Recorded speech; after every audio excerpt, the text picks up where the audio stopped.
Üçün Hacıgitov Sultan Abdurrashidovga beriladi. Men surish bererinin aldından bir nerseni aytqım keledi da.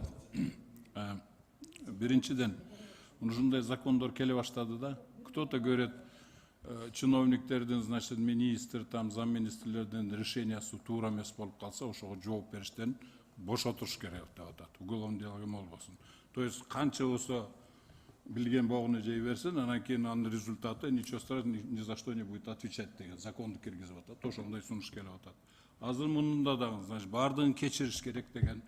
Понимаете, анан бул бир. Экинчиси, бүгүнкү күндө мына байып кетти дейсиңер. Статистиканы жакшылап көрүп көргүлөчү. Биздин 90% за чертой бедности находятся. Ниже прожиточного минимума. Доходы у 90% населения. 10% только превышает доходы прожиточный минимум. О каких богатых вы говорите, ребята? Каких богатых? Если у него есть 2 машины, значит он богатый, что ли? И весь в долгах. Он что, богатый? Вот, анан кийин үчүнчүсү.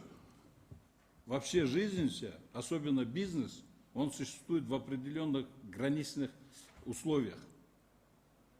Вот эти граничные условия у нас таковы, что вот денежно-кредитные, законодательные, налоговые, политические, финансовые, это все граничные условия, которые не позволяют бизнесу просто легализоваться. Понимаете? Если он из тени выйдет, он сразу же обанкротится.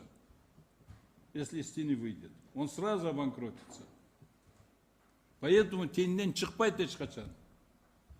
И поэтому азыр силер жанагы эмеңер менен, ну хорошо, буга чейин жашырып келгендер легализовать этип мынча төлөп чыгып алсын.